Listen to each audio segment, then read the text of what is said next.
After the announcement, a huge commotion broke in the conference room. The men wanted join this fight too, to protect their family. The females were frightened. The teenagers were quiet, but I could tell what they were thinking. They wanted to stay away as much as possible. The little kids really didn't understand what was going on. After all, they were so young. We, the representatives, were speechless. We didn't know how to respond to the news, but we saw it coming anyways. We knew it was bound to happen. We stood there, trying to regain as much composure as possible in front of the frightened crowd. However, I could feel the fear rolling off of each one of us. I would be lying if I said I were prepared. I was anything but prepared. Frightened wasn't even the right word to describe what I really felt. My stomach was hurting. My head was pounding. The more I dwelled on the situation, the more reality hit me. We could be dead any second. With one shoot of their gun in the right place, we would kiss our lives goodbye. We had to do this though. The only things motivating us were our family, the ones we loved, and the survival of our packs. We needed to do this. There was no thought of backing down for us. When Harrison and Brian had finally convinced the men that they were forbidden to fight in combats unless it was deemed necessary, they reassured the crowd that everything was going to be fine. Eventually, the crowd walked out of that conference room frightened nonetheless. Some individuals wished us good luck and thanked us for our bravery. Little did they know we were shaken in the inside. After the crowd left, that was when the representatives broke down. We were firing questions at nobody in particular. We were ranting aloud. We were sharing our anxiousness with one another. I guess it only enhanced the commotion when Harrison decided to explain the whole story to the representatives. I reassured him that they would understand and they deserved the right to know what was going on. It took him a couple of minutes to say everything. He told them everything, including the news that we'd been seeing each other. I guess I didn't need to explain to Jake after all. A blush crept its way up my cheeks when I received shocked gazes from my friends. They turned their heads to study Harrison, whose eyes were fixated on the marbled tiles. Their mouths hung open and everyone looked absolutely bewildered. "Oh my gosh," Betty whispered. Soon, everyone had something to say about it besides Brian, who knew the whole story. "If I ever see that girl ever again, I will tear her to shreds," Daisy growled. "What the gark," Jake muttered, not knowing what else to say. "Have you found a way to protect us from Wolfsbane?" James asked urgently. "I always thought she was a Putchie." "I never liked her," Perry spat out, crossing his arms over his chest. "When the hell did everything get so ucked up?" Sam grunted. "Psychotic, desperate, disgusting, freaky." Jennifer said every word with disgust. "I don't want Jennifer fighting this fight," Nell said eventually. We all stared at him. It was rare to see Nell so serious. If he was this serious, he didn't leave any room for discussion. "She's still ill." "I'm fine, you buffoon," Jennifer snapped. "I'm not even sick anymore. Thank you, Jesse, for your amazing healing abilities for the wounded and the sick." "Nell, seriously, I'm fine. I could fight. I want to fight." "Jennifer," Nell said painfully. "Dude, bro, stop hovering over her. You're her mate, not her father," James interrupted. I used to think James was a smart guy. It was worse because he wasn't exactly Nell's biggest fan. He was very idiotic for interrupting a conversation between Jennifer and Nell, especially when Nell was in his serious mode. "Shut the sec up," Nell growled, sending a death glare to James. "I didn't ask for your opinion." "What you going to do about it, huh?" James snapped back. "Stop being so immature," Jennifer groaned. "You guys are so freaking annoying." "He's interrupting a conversation he clearly has no reason to be involved in," Nell complained. "Bro, I'm just saying you have to respect her decisions," James replied. "Quit fighting," Brian growled at his beta. "This is not needed at a time like this." "Nell, I'm afraid the decision is up to Jennifer," Harrison sighed, slapping a hand on Nell's back for comfort. Jennifer grabbed Nell's face in between her small hands. She whispered some things that we couldn't hear. When he shook his head, she whispered furiously. She grabbed his hand before turning to look at us. "I'm in," Jennifer announced. "This is for our packs, for our families, for the ones we love." Nell didn't say anything. He simply just stared at the ground with his eyebrows drawn together. "What exactly is the plan?" Perry asked eventually. "Are we just going to walk out in the open and wear signs that read, 'Shoot me'? You're such a damn pessimist," Betty hissed while Nell smacked the back of his head. "Excuse me for being scared," Perry snapped back. We were all in the heat of the moment. It was definitely a first time to see everyone bicker or snap at each other. I guess you couldn't blame them if there was an 80% chance of dying. We all are, I said, looking at everyone straight in the eyes. But we were chosen as representatives for a reason. We will stand by the sides of our alphas and betas no matter what, and we will have the strength to support our alphas and betas. Everyone stayed quiet after that. I sighed before saying, I'm pretty sure there is a plan. Yes, there is, Brian replied. Harrison made a plan early this morning. It isn't the safest plan, but it's the smartest plan. Well, what is it? Jennifer asked. You guys might not agree with me, Harrison groaned. But this is the smartest way to do it. We ask that you obey what orders you are given. Brian spoke for both Harrison and himself. If not, you will face the consequences of breaking the representative oath. We would hate to do that to you guys, especially since you are the sons and daughters of the representatives before us and have strength and agility that other werewolves weren't so lucky to have. We would also hate to do that because you guys are our friends. It's hard to let friends go. So, don't let this get any harder than it is.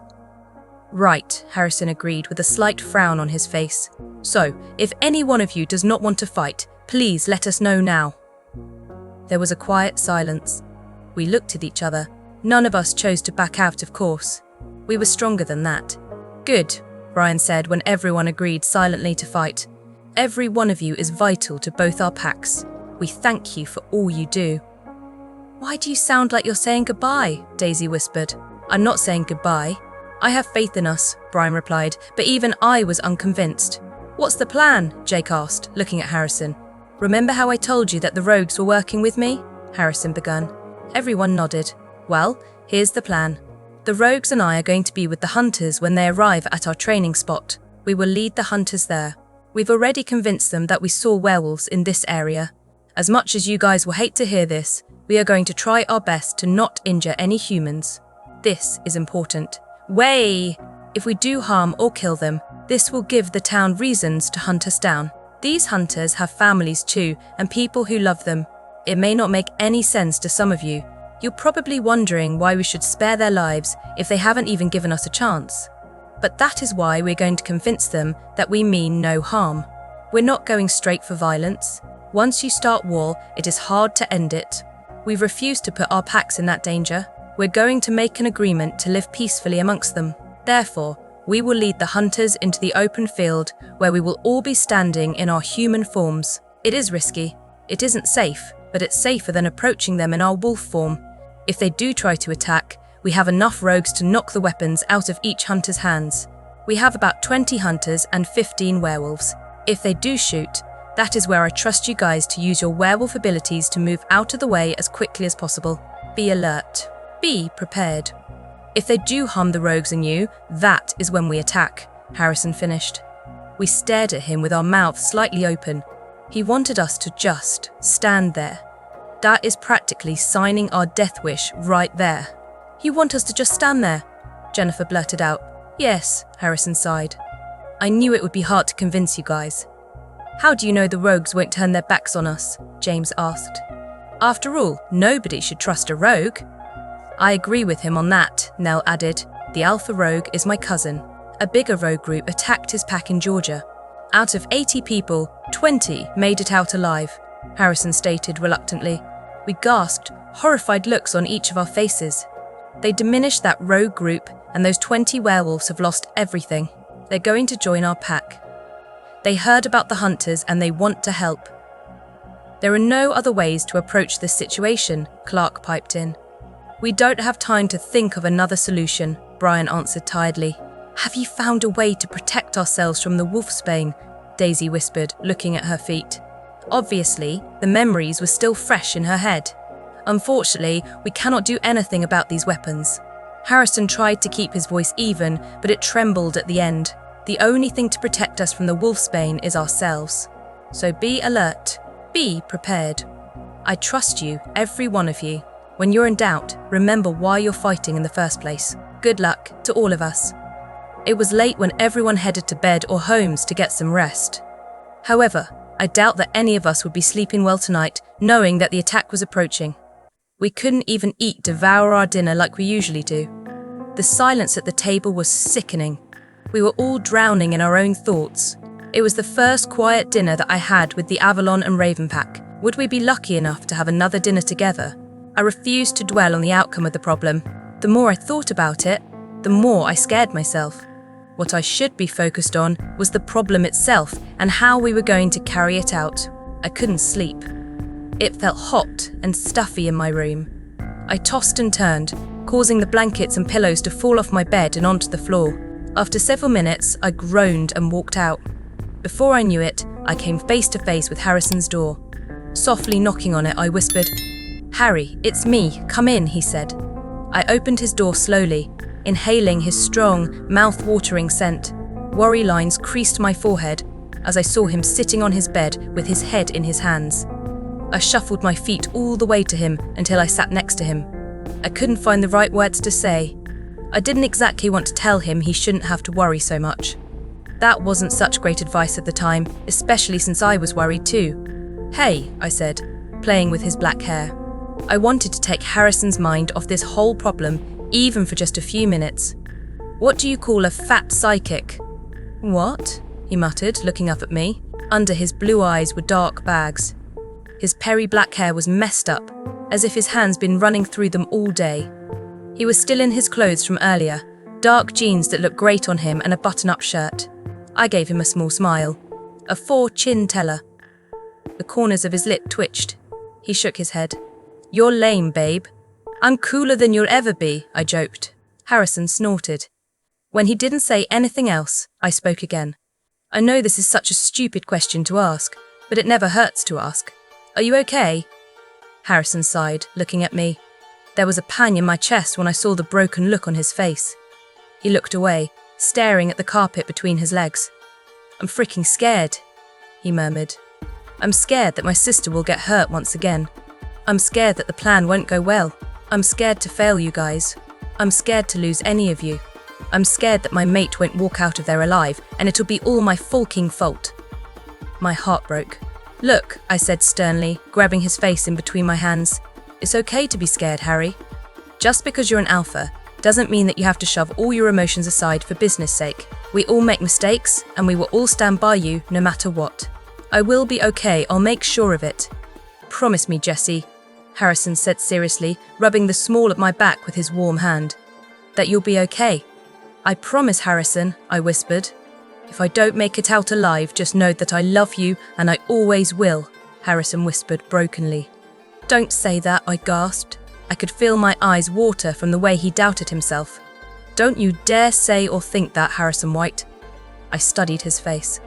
I traced my index finger down the side of his face, over his cheekbones and down his jawline. Finally, I touched the scar on his bottom lip lightly. "We'll be fine as long as we're careful," I whispered. Harrison didn't say anything. He just pushed his forehead against mine and stared at me with his intense blue eyes. I shivered as he pressed his lips softly against mine. He groaned as I bit down on his bottom lip and sucked on it. His hands gripped my hips when I granted him entrance. His tongue danced with my own, causing fireworks to explode on my taste buds. The warmth from his body was addicting. His scent was mouth-watering. I needed to get closer to him. There was too much space between us. There were too many clothing between us. Curse my perverted mind, but I wanted more. I brought one of my legs to the other side of him, straddling his waist. He grunted as I pressed our bodies flushed against each other. I tangled my hands in his black hair as his hands wandered down to cut my butt cheeks. I smirked against his lips when I felt his excitement. My fingers fumbled with the top buttons of his shirt. Once the first few were unbuttoned, he pulled off his shirt and threw it to the ground. He wasted no time in crashing his lips back on mine. I still couldn't get enough. I wanted him. My mark was burning. There was a throb between my legs. Harrison ran his hands down my bare legs. I shivered. He moved his lips along my jawline and down the column of my neck, sucking and biting. He nibbled on my earlobe before whispering, "Your scent is driving me crazy." I moaned softly as he sucked on my mark. I threw my head back and involuntarily, I grind my hips against his. He growled, gripping my hips tighter and turning us around so my back was flat against the soft mattress. He hovered above me, pressing his lips against mine. Every kiss with Harrison was amazing. Every kiss felt 10 times better than the last. He showed passion, hunger, want, longing, love, and many more emotions with every brush of his lips. I felt him shiver as I ran my hands down his muscular abdomen.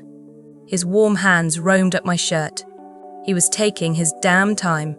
He was teasing me. Groaning, I pulled my shirt off my body and threw it on the floor. Harrison looked at me with swollen lips. His blue eyes had darkened with lust and love. He stared into my eyes. God, I'm the luckiest man in the world, he groaned. I laughed.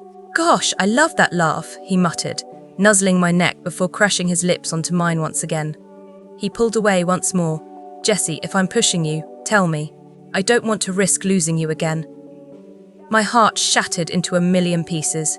He thought he lost me the first time, but that was entirely my fault. I let him believe that he lost me. It wasn't his fault. Tonight, I was going to prove to him that it wasn't him. Tonight, I was going to show him how much I missed and love him. Tonight, I'm going to show him I'm all his. Tonight, I was going to apologize for my mistakes. Tonight, I was going to make it up to him. I seductively bit my lip and motioned an index finger to come closer to me. I didn't know where this sudden burst of confidence came from, but I think Harrison liked it. He leaned in. I scratched his muscular back with my nails as I whispered some things that are better left unsaid. Let's just say I was telling him exactly what I wanted him to do to me. He pulled away when I finished whispering. His dark eyes widened, and if it were possible, they darkened some more. He growled before pressing his lips on mine hungrily. Soon, all of our clothes were on the ground, and he pressed his lips to my mark once again. I love you, Harrison, I whispered breathlessly. I love you too, Jesse, so much. He mumbled against my neck before entering. That night was amazing. It was 10 times better than the first time we made love. For one night, our minds were off all our problems. All that I could think about was Harrison. My hands trembled as I climbed out of my Pegasus. I'm sure the news had reached my mum, Andrew, and Amanda, but I knew I still had to explain it to them myself. I also knew how they would react. They weren't going to like the news very much. Harrison noticed me stall. Jez, he said, grabbing my trembling hands. He kissed my palms. You'll do fine. Your family has always been understanding. Do you want me to come in with you? I shook my head. I think I should do this on my own, I said. It's a family issue. Okay, if you need me, I'll be in the car. I nodded, pecking his lips. Walking towards the double doors, I started spacing out. I was forgetting what exactly I was going to tell them. We all knew how it felt to tell our families harsh news. Either it be a failing grade, a boyfriend or girlfriend you weren't allowed to date, cracking your mother's favourite glass bowl. In this case, I was practically telling them I might die, and I wanted to see them before that happened. I didn't want Harrison to come with me inside. Many things could go wrong. Andrew would probably rip his head off for letting me fight in this fight. My mother would probably do the same. Harrison would cause a riot in my house, and that was something I shouldn't have to worry about at a time like this. Hey guys, I'm here, I yelled out when I finally opened the doors. I heard footsteps running down the stairs hurriedly. I looked up and saw Amanda, her blonde hair bouncing as she ran down the stairs. She looked at me and pointed a finger. You are in trouble, Missy, she scolded, folding her arms across her chest. Your brother is so not happy with you. Please tell me you refuse to join this fight. I looked down at my feet, shaking my head slowly. Oh dear Lord, Amanda gasped. Please tell me you're kidding. I began, but an intimidating male voice interrupted me. Jessica Turner, my older brother called out. I flinched at his unhappy tone. He stomped down the stairs and stood next to Amanda. He folded his arms across his chest. Explain now. That's what I liked about Andrew. He always made me explain before he scolded me right away. He heard me out before deciding whether he should scold me, wave it off, or reassure me he wouldn't tell our parents. There's not much to say. I'm sure you heard about what is going to happen tomorrow, I shrugged. I'm going to stand with the Pax. No, Andrew finally said, making it seem like there was no room for discussion. Andrew, I sighed. I have to do this. I'm doing this for you guys. Jesse, Mom is injured badly because of me. If I allowed you to walk into danger, I will not forgive myself if you were harmed. I cannot afford to watch you suffer. And I will not forgive myself if I didn't try, I snapped back. Andrew, Whether you allow me to or not, I will stand there and I will do this for our family. There is no way you could change my mind." His shoulders slumped tiredly before he sighed heavily. "You're not going to," he said through clenched teeth, his hands balled up into fists. "I'll take your place, Jesse. I don't want you risking life. You're so young." "You're 2 years older than me," I screamed at him, trying to reason with him.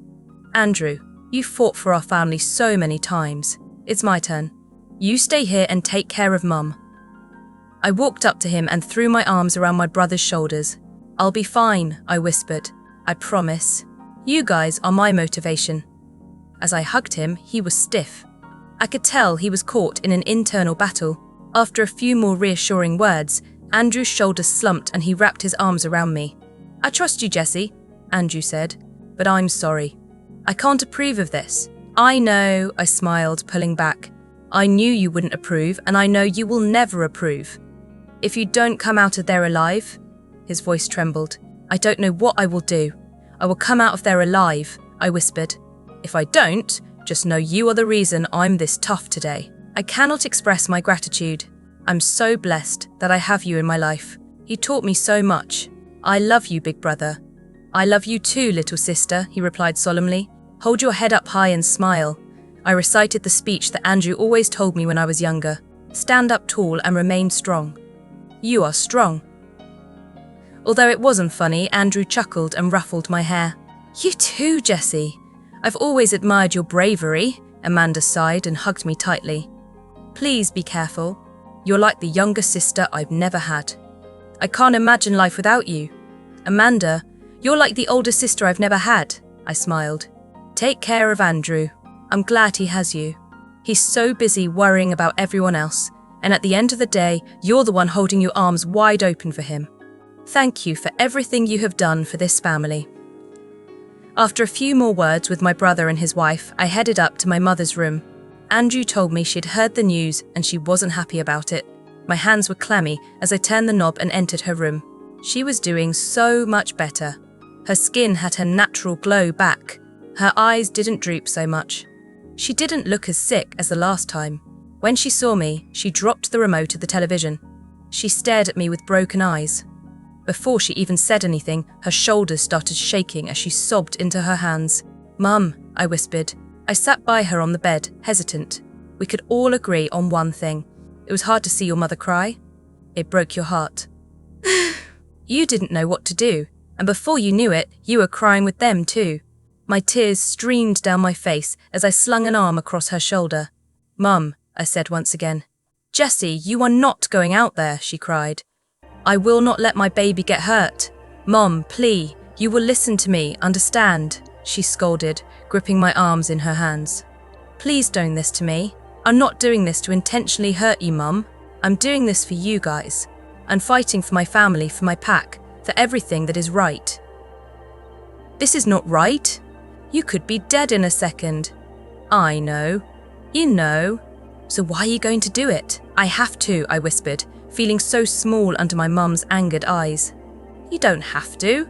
We'll all be fine if you just avoid the fight." "Mum, one thing you've taught me was to never run away from my problems. I refuse to do that now. I will not bail on my friends." "They'll understand." "They have to." My mum's sobs grew louder, causing a tight pain in my chest. "You have to understand, Mum," I sighed. "Please. I have to do this." I sat there with my arms wrapped around my mother's small frame. I cried as she sobbed into my shoulder, clutching me closer to her. Of course, nothing could convince her. "I have to protect my baby," she bawled. "Mum, I'm at that age where it's my responsibility to take care of you. It's my turn." My mum kept demanding that I stay here with her. She kept scolding me. In the end, she was angry with me. However, she told me that she loved me and that I had better come home alive. It was them who gave me the motivation to stay alive. They were the reasons, along with Harrison and my friends, that I promised myself to walk out of there alive. I just hope luck will be on my side tomorrow. As I descended down the stairs, I saw Jake coming up. He gave me a small smile, ruffling my hair. "Hey, cuz," he said with an overly cheery tone. Jake was always good at hiding his true emotions, but I was good at figuring him out. Dancing in his hazel eyes were fear. His fingers tapped against his leg rapidly. "We'll be fine," I reassured, eyeing his fingers. "Yeah, we will," Jake chuckled nervously. "After all, we are Woods. The Woods always make it out alive." I knew he didn't want to talk about it. Jake was more of a thinker than a talker. Therefore, I just smiled and pinched his cheek. When I finally sat in the leather passenger seat of my Pegasus, I sighed heavily. Harrison observed me with calculating eyes before he interlocked his fingers with my own. "How was it?" he asked. "Horrible," I groaned. "I feel bad for doing this to them." "I'm sorry," he said genuinely. "If you don't want to do this, just tell me. I would understand." I stroked his face with his thumb. "I refuse to back down," I whispered. "I'm doing this for all the right reasons." As I stared at Harrison, I couldn't help but think of the worst-case scenarios. What if I lost him? I heard mates go through depression when they lose their other half. I knew I wouldn't be able to cope with it. I chose to ignore it and focus on the present. We had to enjoy every precious minute in life while we had it. We all take advantage of time. We never do realize how short life is until it's over. I closed my eyes and pecked his lips. "I love you, Harrison. I love you too, Jesse." The representatives stood in a single filed line, stretched across the green field. We stood about half a foot apart, stiff and restless. The only sounds that could be heard were the shuffling of our feet and the rustling of leaves. The cold September air bit at my skin, making it much more uncomfortable. I was paranoid. Every time I heard the rustling of leaves, I would snap my eyes to the area Harrison had informed us where they'd be coming from. My heart was racing furiously. I'd constantly wipe my clammy palms on my sweater. My eyes were constantly open and alert. I kept shifting my weight from one foot to the other. All of us kept staring at each other, silently wishing the other good luck. I stared at every one of them with gratitude. They all played big roles in my life and had given me so much to remember. I may not be as close to James, Clark, and Sam currently. It saddened me to think that we used to be inseparable, but they let pack rivalries get in the way of everyone's friendship. Nonetheless, I was thankful that they watched out for me the very first few months I moved to Lancetown. They protected me from a ruthless Harrison. Daisy's sapphire eyes were panicked. I remembered that very same look approximately 15 months earlier when she was chained to the wall suffering countless injuries. She had gone through a lot, especially with her mate. I admired her for the strength and maturity she had to get back on her 2 feet and live life without wallowing in self-pity. She was one of my best friends, almost my sister. She was loud, girly, and was really good at peer mediation. Every girl needed a friend like that, and I was lucky to have her in my life. Perry was stoic, hiding his emotions very well. It seemed like just yesterday when Nell and him raced to my table my first day at our high school. They were the dynamic duo, and Perry was the clumsy and awkward comedian. Although he was mean at times, I admired him for his straightforwardness and honesty. Nelson stood protectively next to his mate, arms crossed over his chest. Nell was a class clown, happy-going and down-to-earth man. Although he was beta, he treated us all with respect. He may seem like a ditz at first glance, but he was actually very smart. I remember when he would vent to me about Jennifer. I remember his jokes and the way he'd get excited over the smallest things. He was one to appreciate the smallest things in life.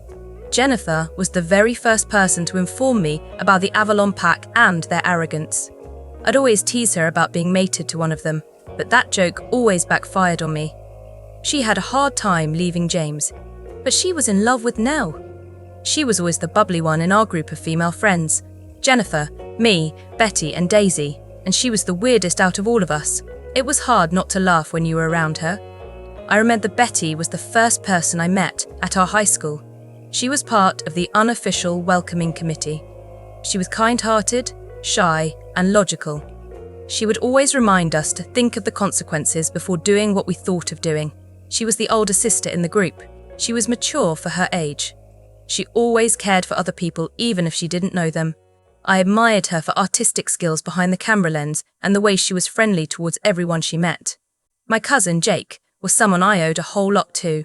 Not only did he teach me majority about healers, he took time off his schedule just so he could support me over here. He didn't even need to stand here with us today, but he did. Jake was a great man with great ambitions. I remember when he'd tell me the lamest jokes when I was down or take me out to coffee when our training was over. He treated me like his little sister. He watched over me and protected me. Although Jake seemed like the perfect person with the perfect life, he was broken in the inside. His mum committed suicide a week after his father passed away from a terrible car accident. Although this traumatic event happened in his life, he searched for his mate. He would recite one of his favourite quotes: "It is better to have loved and lost than to never have loved at all." He will find his mate one day. My best friend, Brian, who is more like a brother to me than a friend. He deserved the best for everything great he has done in his life. I remember the very first time I met him. It always brought an amused smile on my face as I thought of the lame pickup lines he tried to use on me. He stood up in front of me when Harrison was being a jerk. He told me the truth instead of sugarcoating things. When I left, he made sure we stayed in touch. He drove down just to cheer me up when I felt my heart breaking to a million pieces. I told him everything and he told me a lot as well. He was a genuinely happy guy, but the people with the biggest smiles have the saddest stories. He never got along with his father or his mother. They always wanted him to be the perfect child with a planned life. Eventually, Brian strayed away from them and hasn't talked to them for 2 years.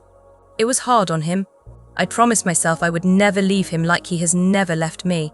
And finally, Harrison White, my soulmate.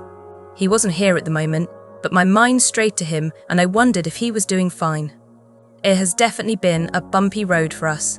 Then again, what relationship is perfect? We were far from perfect, and that's the way I liked it. He'd been a jerk the first time I met him, but he became the man I loved.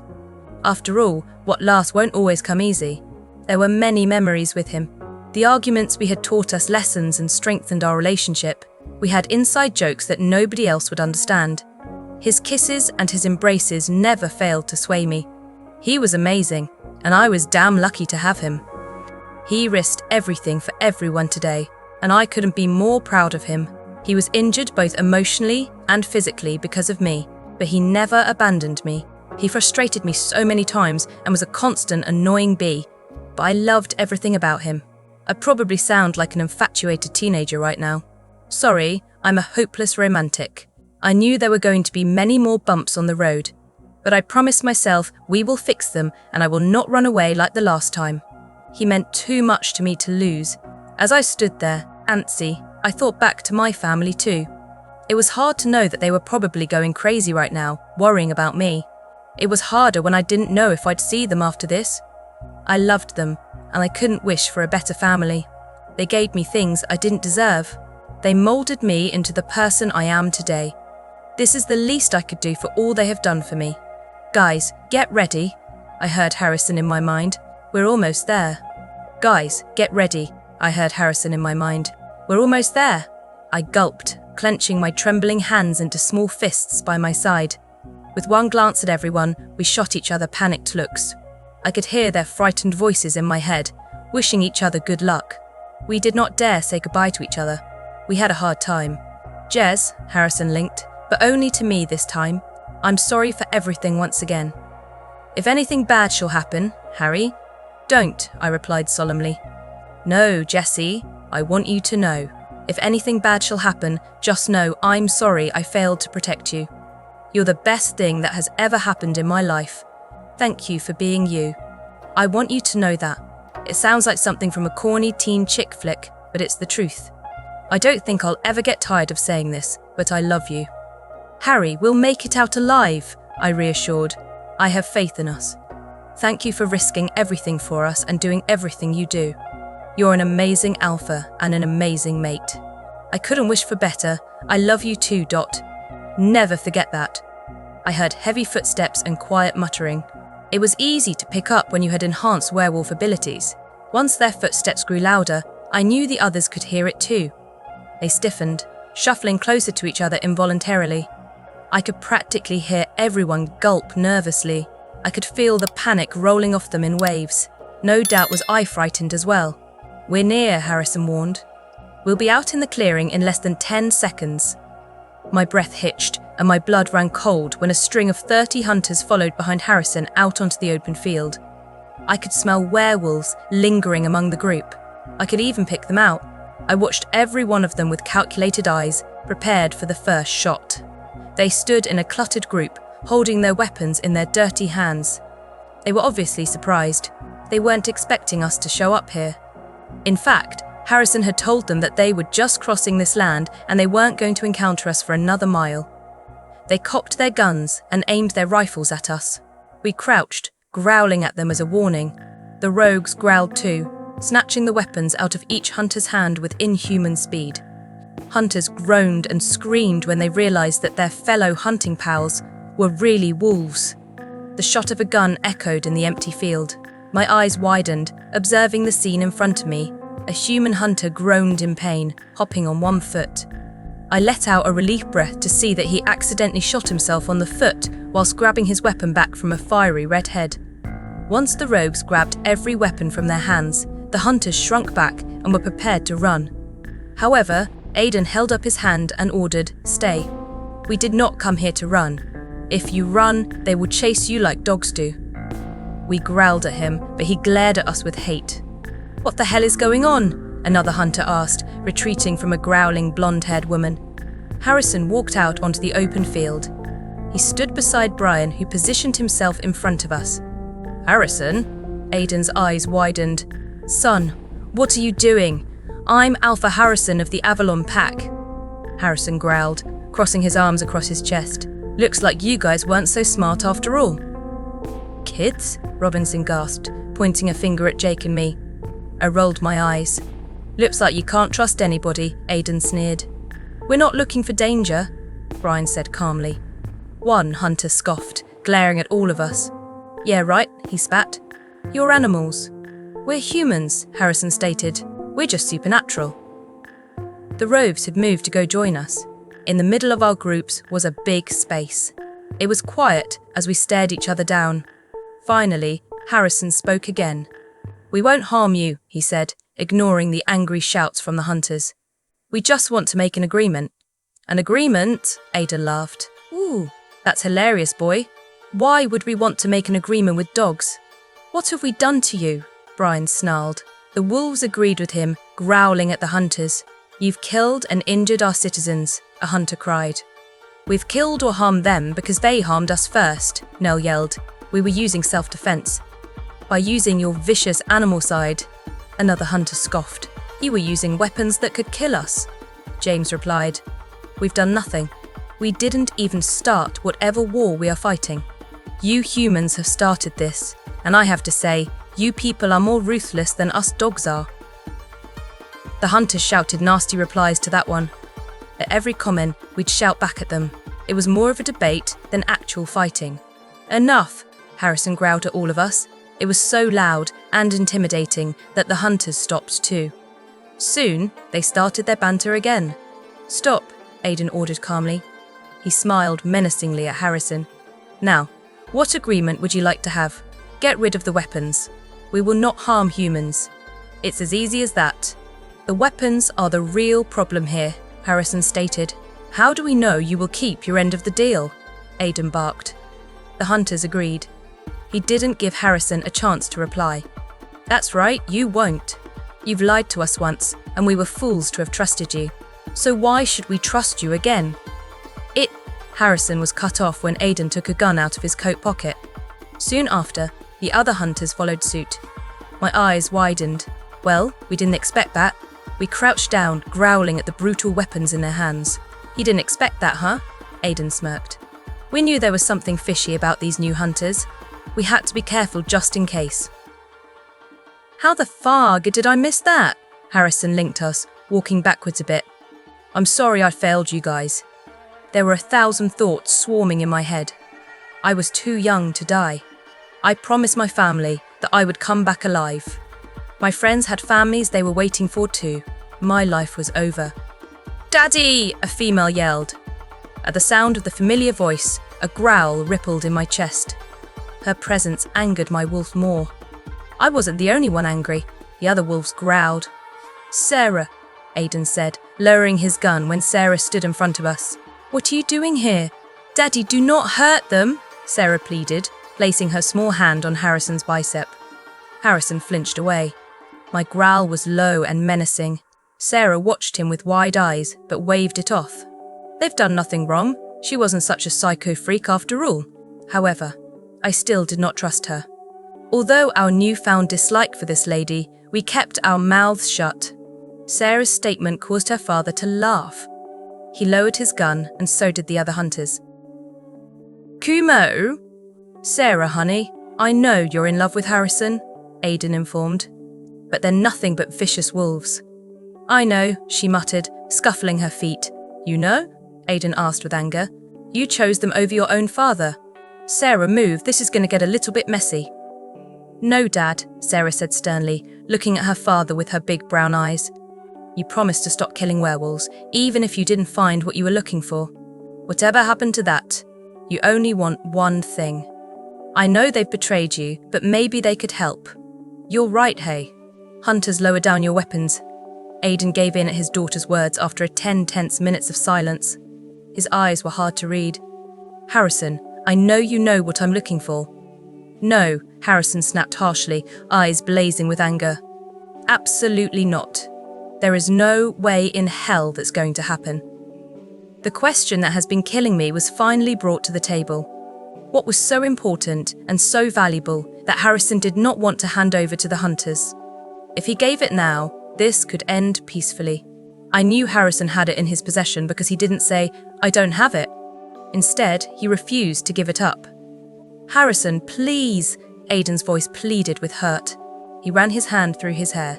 Do you have a healer amongst you? He then looked at all of us.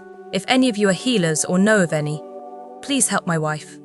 She's a werewolf, and she's been suffering an illness for over 2 years now. She will die soon. What the hell was going on? Sitting in Aiden's old SUV was beyond awkward. Aiden thumped his fingers on the black steering wheel, humming to an old tune. I steadied my eyes on the gravel road in front of us, while picking on the thread of the faded red seat covers. Robinson sat quietly in the middle of Harrison and Jake in the back seat. So, Robinson chuckled nervously. He looked ridiculously tiny adjacent to Jake and Harrison. You guys won't attack us, right? I thought we've established that, Jake snapped, obviously annoyed. Okay, Robinson squeaked, drawing in a shaky breath. My mom would definitely ban me from hunting. You're 31 and you still live with your mother, Harrison asked, shaking his head. And she still tells you what to do? I love my mum, Robinson defended. We watch opera together. Approximately 1 hour earlier, a Harrison, please, Aiden's voice pleaded with hurt. He ran his hand through his hair. Do you have a healer among you guys? He then looked at all of us. If any of you are healers, or know of any, please help my wife. She's a werewolf and she's been suffering an illness for over 2 years now. She will die soon. What the hell was going on? Once the words fell out of his mouth, I glanced at Jake. He was staring at me with his eyebrows drawn together in confusion. There were a lot of questions I wanted to ask, but so little time to do so. I'm beyond confused. Sarah told me her parents were divorced. Was that one big lie? Was that her psychotic side speaking? If her mother were a werewolf, wouldn't she be one too?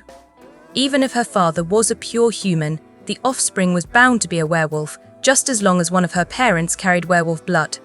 Why did Aiden possess such weapons if his wife was a werewolf?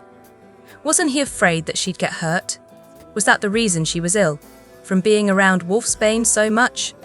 Wasn't she angry with him for possessing those weapons? Harrison was wrong to make the decision without asking me first. I was fully aware he knew exactly what Aiden was asking, even before he brought it up today. Harrison knew I was capable of healing a sickness just as long as it was a werewolf illness. Illnesses such as cancer, HIV, and other diseases were incurable. Healers could only heal what illnesses were passed down in werewolves. No, Harrison said again, shaking his head furiously. I will not put her in danger. She's your mate, isn't she? Aiden asked after a few seconds of quiet thinking. His eyes lit up while he dropped his gun fully. Please, Harrison, I'm begging you. You know what it's like to have a mate, a soulmate. You know you'd hate to see her on the verge of dying. Aiden's voice cracked at the end while a frown fell upon his face. I could tell he was suppressing his tears and trying to keep his composure. However, the more he spoke about it, the more we knew he was breaking. I couldn't respond at first. It was too hard. I was too shocked to even speak a word. I could tell the others were just as confused as I was. It was silent in my head. "Ooh!" I couldn't hear their voices. Aidan looked at every one of us with pleading eyes. When his eyes rested on me for a fraction of a second, my heart stopped in my chest. Should I help him? Was he lying? What if he kills me after I've helped him? Would he? Does he dislike every werewolf besides his wife? I know I've done a lot of bad things, Aidan started, but wouldn't you stop at nothing to help the one you loved? I know you wouldn't believe me when I say my wife is a werewolf, because I own and create such vile weapons. I tried so hard looking for a healer once my wife explained how they worked. Therefore, one day, I decided to visit a werewolf pack off the coast of Michigan. They attacked me. That's the reason for my scar. After that day, I'd made weapons to protect myself. But that doesn't explain the reason why you kill werewolves for fun, Nell spat disgustingly. Your wife is a werewolf and you killed werewolves with no remorse. I know, Aidan sighed. After I talked to a few more werewolves, I started getting frustrated. I knew they were lying when they said, no, healers exist in the world today. My frustration led to killing. I regret it. I don't expect you to understand. Please help me. I've only come across one healer, but she couldn't help. She only healed disheartening emotions. I swear to you that I stopped killing werewolves after that one moment. You guys attacked us twice, Nell cried, pointing to Jennifer. Jennifer shrank back from the unwanted attention. You stabbed my mate. I don't know if you've noticed, but we tried talking to you first. However, once you guys smelled the wolfsbane, you automatically growled at us. You would circle us or bare your canines. We were scared, Aidan stated as if it was obvious. So, we would attack. We apologise, but you guys never gave us a chance. Is this true? I asked the pack through the mind link. I wouldn't know, because I haven't been present during these attacks. It was quite before Betty replied. Now that I've thought about it, they have tried to tell us something. Our minds would focus on the weapons, not the people, Betty gasped. Now I feel horrible. It's okay, Betty, I replied when nobody spoke up. I would have reacted the same way if I saw deadly weapons. I'm going to help him. I linked quietly when Harrison still refused Aidan's offer. Aidan even gave his gun to one of the rogues and showed empty pockets. Aidan then ordered the other hunters to give up their weapons. What? Everyone responded. No, Harrison growled. No, Jesse. Why not? I snapped angrily. It was wrong of you to make my own decision. I'm your mate. Exactly. You're my mate, not me. No. Harrison, this could be over if I helped his wife. Why would you want to help her? Aidan was the one who did wrong things, not his wife. Silence. How do you know they wouldn't hurt you? I don't. Then you're not going. You can't stop me. Please don't do this to me, Jesse, Harrison pleaded brokenly. What if they're lying? What if they hurt you? What if everything goes wrong? Life's full of risks, Harrison, I sighed. I can't waste such a beautiful talent. They'll kill you if you don't succeed in curing his wife, Harrison said lowly, almost as if it pained him to say the words. I won't allow you to walk into that. I'll take care of it, I replied hastily before putting my block up. There were too many voices in my head. If I tried to let them see my point, that would take the entire night. The only quiet one was Jake, who nodded his head at me in agreement. I stepped up, ignoring Harrison's warning glares. Aidan? I cleared my throat awkwardly. His eyes snapped to me. I saw realization swimming in his brown eyes. Everyone watched me silently. Jake stepped beside me, blocking my view of Harrison. Is your wife's sickness a pure werewolf illness? Yes, he whispered, eyeing me if I were God, which was very awkward. Her wolf is very sick. We're not sure what illness it is. We've tried everything to heal her, but nothing worked. Werewolf illnesses were hard to pin down. They were so much alike, it was hard to distinguish them. Being a healer, all you needed to do was mutter words while waving your hands over the patient's entire body. Jess, Harrison called quietly. My cousin Jake and I will be able to help you, I suggested, ignoring Harrison. But we'll only do it on several conditions. Dee, this is not a good idea, Brian whispered. Anything. I'll do anything, Aidan replied eagerly. Your hunters will stay here under the watchful eyes of my friends, I ordered confidently, motioning my hand towards the werewolves. They must submit every weapon to us they possess as of right now and empty their pockets. Your men will be kept in our conference room until I am sure you will keep your word. You may take Robinson with you if that makes you feel slightly safer. You too must prove that you have no weapons on you or in your car. My friends will destroy the weapons that they have collected today. I'm not asking you to completely destroy the Wolfsbane weapons and plants. I'm afraid that it's too late for that. Your men will probably have one hidden under their beds at home for safekeeping. However, I shall warn you. A healing is a gift from the ancient healers. They watch you. If you do come after us and try to extinguish our beings after the healing is done, your men and their families will suffer treacherous consequences that are better left unsaid. There were several gasps from both the hunters and the werewolves. It was true. If a healing was done under terms and conditions, anything that is agreed upon must be followed. It was a taboo to break promises if something as big as healing was being done. You will stop selling or creating those weapons, I continued. Finally, I want werewolves to live peacefully among you guys. We will not kill or harm you if you do not kill or harm us. It's as simple as that. Once you agree to these terms, there is no turning back. Break one of these agreements and you shall live with the consequences. Believe my words. A person once went psychotic and committed suicide because he broke a promise, I said seriously. Healing was serious. Aidan looked at his hunters before they nodded slowly. They had fear in their eyes, but they looked slightly calmer than they did before. I guess it was because I decided to help them. We were only in this group to help Julie, one hunter said, taking his cap off. She's my sister. I'm pretty sure we all agree, a female hunter nodded her head. We never meant to harm you, and if you help Julie, we will know your intentions are good. We will leave you alone.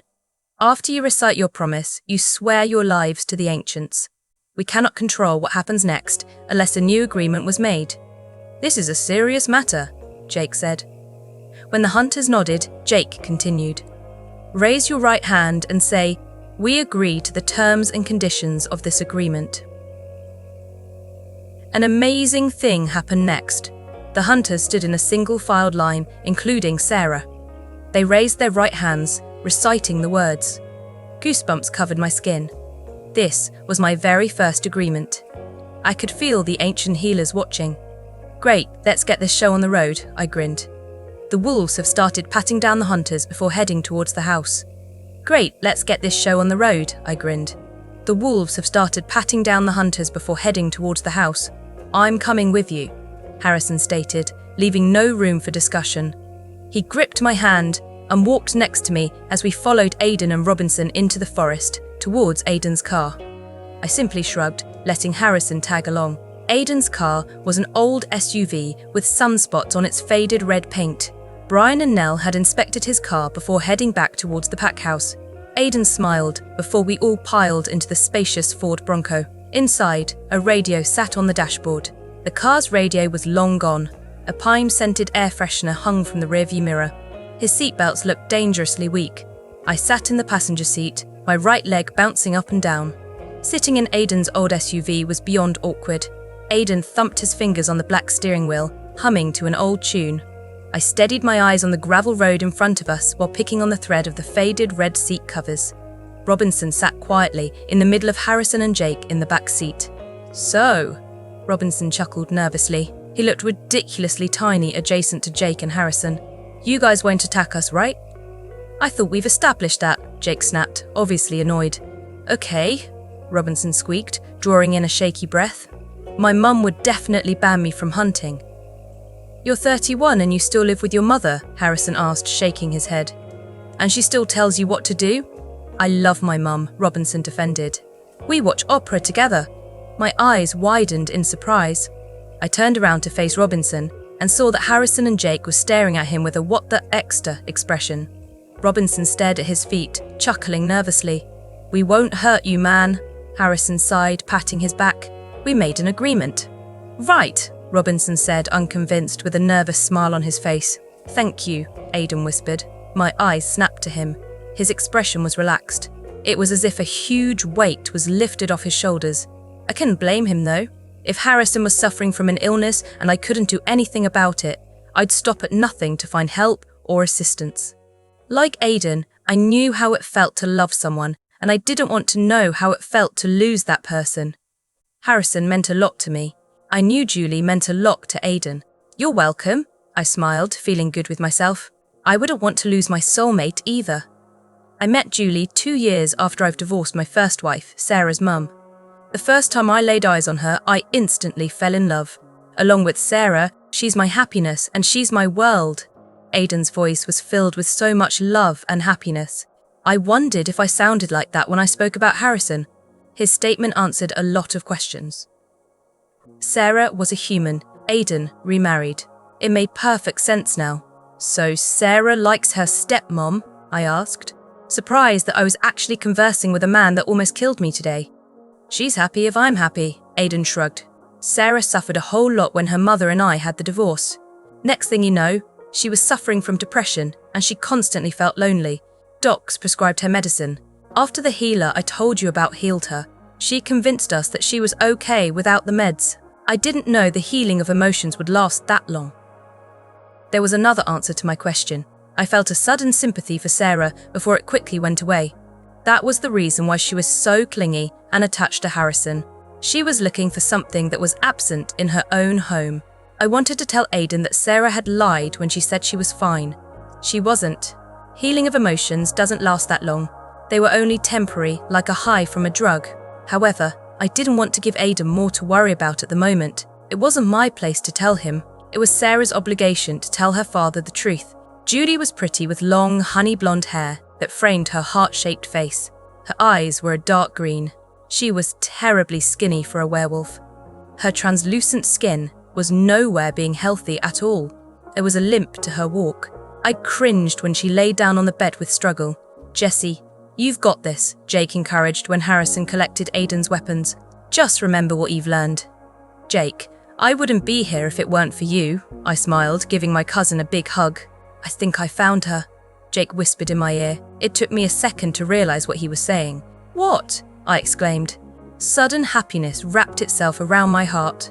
I couldn't stop the huge smile that stretched across my face. I punched Jake's arm. "You will have to explain later."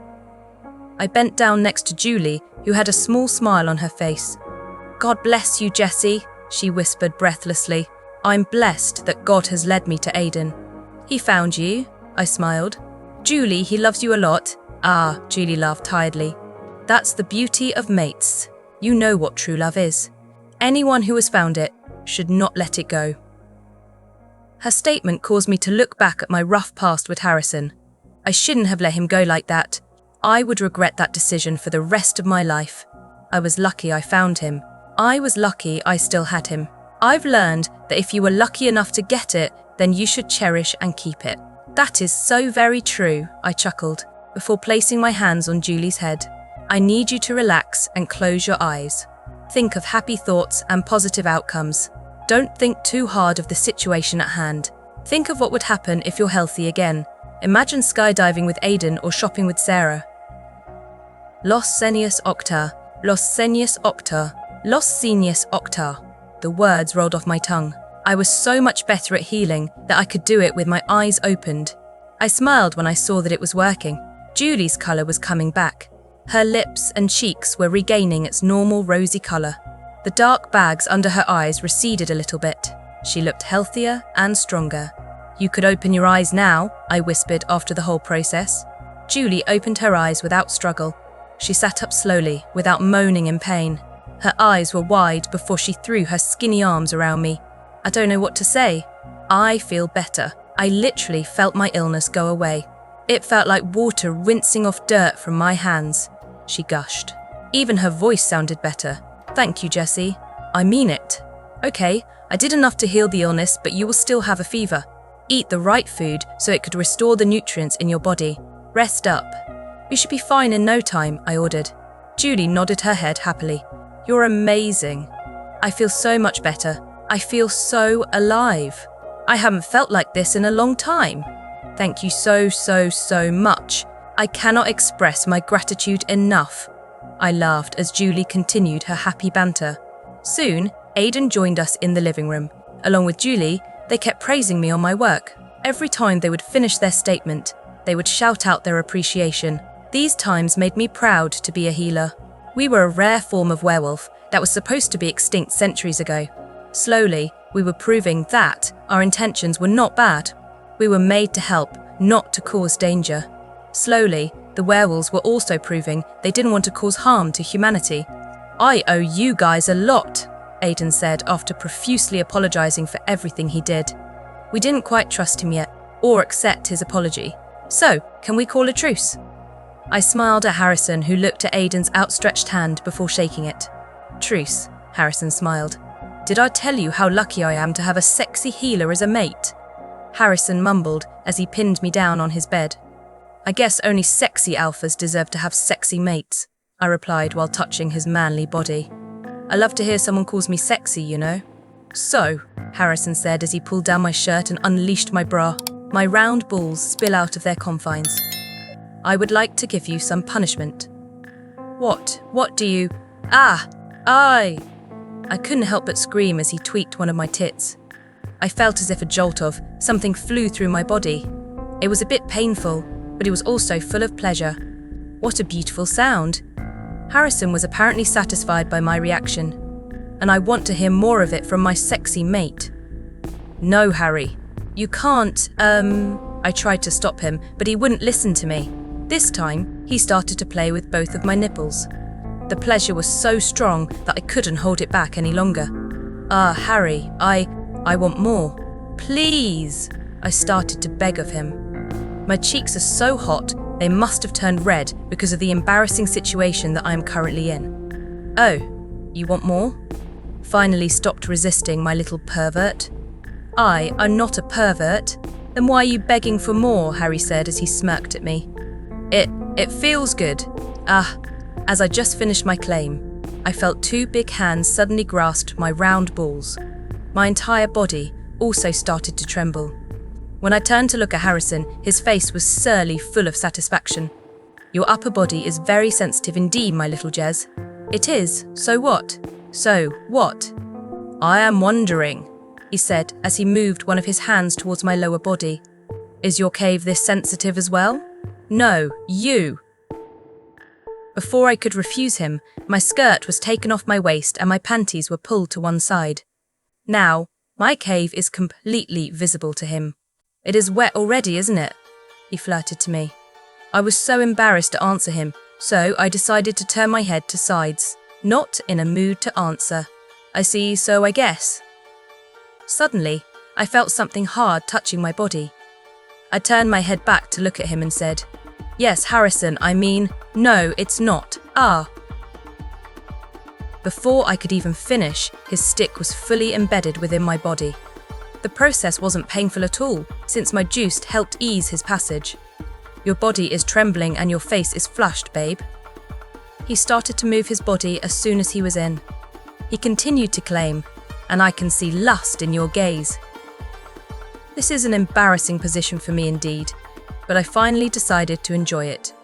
Because on top of me is my mate, the one who I love the most, and the one whose stick is big and hard.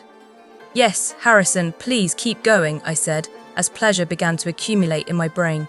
It felt like each inch of me was being stroked. I would even if you asked me to stop. He grinded his hips. His stick slid in and out of my cave. It caused me to whimper. Harrison trailed kisses along my neck, my collarbone, my breasts, and the mark on me. "Harry, I think my brain is melting," I said to him. "Why? I don't think that's a bad thing," he replied. "It is a bad thing. I love you so much, and I don't even know what to do with myself now." "Then just surrender everything to me and enjoy this moment," he said. All of a sudden, his stick reached the deepest part in my cave. I could feel that my lips were swollen with arousal and my nipples were hard like two pieces of candy. "You are enjoying this already, Jez," he said as he tweaked my nipples again. This time, the pleasure was much stronger than before. Meanwhile, his stick continued to stir up my deep insides. "Harry, I want you. I want you so much. And Suddenly, my eyelashes squeezed shut, tears beading upon them. Tremors rocked each and every part of my body. I felt like his stick was clenched by my lips tightly. and my cave was flooded by more of my juices. Yes, I am coming. Harrison must have noticed it. His stick thrust in and out of my cave faster and deeper. His hands held my breasts even harder, and he started to groan loudly. Oh, Jez, your cave feels so good, and I can't hold it anymore. Oh God, I think I'm going to. Suddenly, I felt a warm flow rushing into my deepest inside. My cave was painted with his seeds. Jez, he lied down on my ench-ked body. Harry, I engulfed him in a soft hug. Our bodies are linked, and so are our hearts and souls. I could even hear my wolf cheering inside of me. She was definitely satisfied as well. His stick was still sheathed inside my cave. I know at this moment that we will stay together, forever and ever. 6 years later, "Hey cutie," I cooed to the 1-year-old in Betty's arms. She looked up at me with adorable crystal blue eyes. I held out my hands. "Come to Auntie Jessie, come on honey," Betty encouraged her daughter. "She won't hurt you." Baby Joshua looked away, burying her face in the crook of her mother's neck. Betty sighed, bouncing up and down. I just chuckled, tickling Joshua's small back. "She's too attached to Brian and I," Betty rolled her eyes. "The only other person she'd go to is Harrison." "She's too cute," I cooed. "Just like her father," Brian said cockily, slinging his arm around Betty. He took Joshua in his hands and smiled at her. "Did Aunt Jessie scare you again?" "She is scary, huh?" I smacked Brian's shoulder. He poked his tongue out at me before taking Joshua into the kitchen to feed her. Betty rolled her eyes once more. "Brian is spoiling her way too much," Betty said with a slight smile on her face. "Well, that is his very first princess," I laughed. "Jessie!" a female voice yelled. My eyes widened when Jennifer came running into the dining room. She wrapped her arms around me. It was somewhat hard to hug her back with the round belly she was sporting. "Congrats, college grad. You could finally be a teacher." "Thanks," I replied, smiling at the accomplishment. "Jennifer," Nell entered the room with a panicked expression. "You're squishing my baby." "Shush," Jennifer pulled away, rubbing her belly. "He's my baby too." "It's going to be a girl," Nell argued. "It'll be a boy." "I want a boy first," Jennifer said angrily. "So Joshua and him could be together." "Joshua is going to be 2 years older than our baby," Nell cried. "Women are so confused, Nell," Scott called from the living room. "You're missing the football game, man. Where have you been?" Before Jennifer could say anything, Nell dashed off into the room with the other men. A few seconds later, Daisy joined us in the kitchen. We all stared at the living room door when the men screamed and shouted. We simply shook our heads. "Hey, pretty ladies," Daisy greeted. "How are my best friends?" "Lacking sleep," Betty replied. "Be warned, Jennifer. Once your baby is born, she or he will keep you awake." We laughed, knowing how much Jennifer cherished her sleep. "I'll let Nell take care of the night shift," Jennifer joked. She turned to Daisy with waggling eyebrows. "How was your first anniversary with your husband?" Daisy blushed. She winked. "I'm afraid that is confidential information."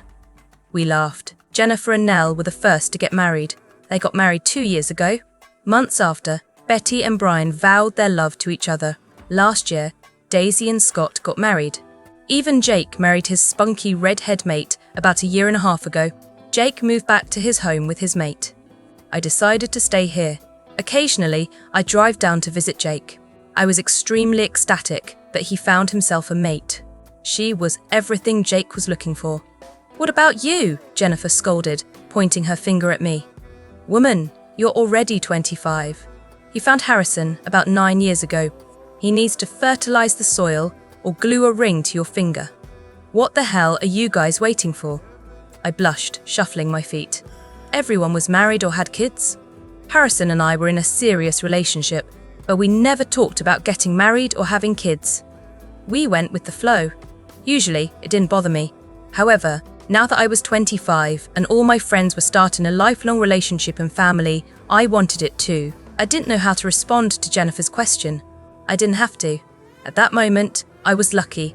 A familiar brown-haired, brown-eyed boy ran in. My 4-year-old nephew threw his arms around my waist. "Auntie Jessie," David exclaimed, smiling up at me. "Hey, monster," I said, ruffling his hair. "Where's Uncle Harrison?" he asked curiously after hugging Jennifer, Daisy, and Betty. He's in the living room watching football with the guys. Cool, he yelled, running into the living space. My mum came into the kitchen carrying a 2-year-old in her arms. I took my nephew in my arms, cuddling him close to me. His curly brown hair peeked out of his small baseball cap. How's my little Amber? David took ball. All gone, Amber said with a pout. His speech was improving. Auntie Jessie will buy you another one, I promised, kissing his cheek. Hey, Mum, I greeted. Hey, Jessie, my mother responded, flinging her arms around my shoulders. Congratulations on your graduation, I laughed. Thanks, Mum. Where are Andrew and Amanda?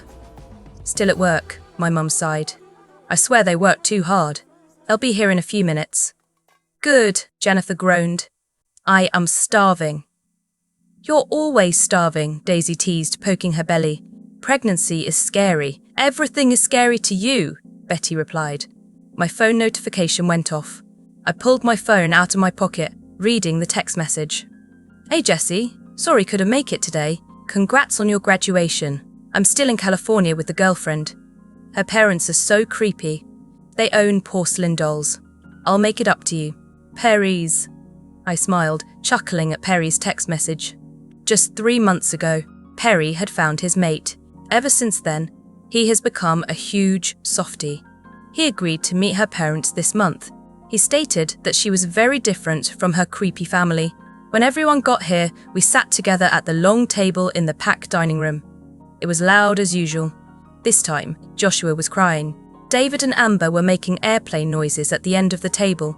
Everyone talked here and there. Nell and Jennifer continued their usual banter. Congratulations to our graduate, Betty called out, toasting. Jessie, you will make a great teacher. There were cheers and claps. I smiled at my friends and my family. It was nice being surrounded by the ones you loved. I wished it would stay like this forever. Harrison hand squeezed mine and he smiled at me. Congrats, babe, he whispered. He'd be one hell of a sexy teacher. I rolled my eyes, but the small smile on my face lingered. Since you're a teacher now, could I ask you something?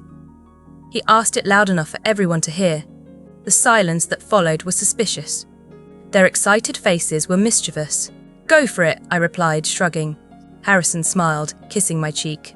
My mouth dropped open when Harrison dropped down onto one knee, digging in his pocket for a velvet black box. I laughed when Harrison scratched the back of his neck before opening the jewelry case. I felt happiness and love burst inside of me. Before I knew it, tears of joy rolled down my cheeks rapidly. I giggled, wiping the tears with the sleeve of my shirt. Harrison opened the box. Inside was a simple, elegant, and beautiful diamond ring. His eyes were boring into my own. I swear I would never get tired of his beautiful blue eyes. His other hand held my face. Jessica Turner, I love you so very much, he said loud and clear. I want to spend my whole life with you. You've invaded my heart. I know, that sounded very cheesy. So, will you marry me? I didn't even have to think twice. Yes.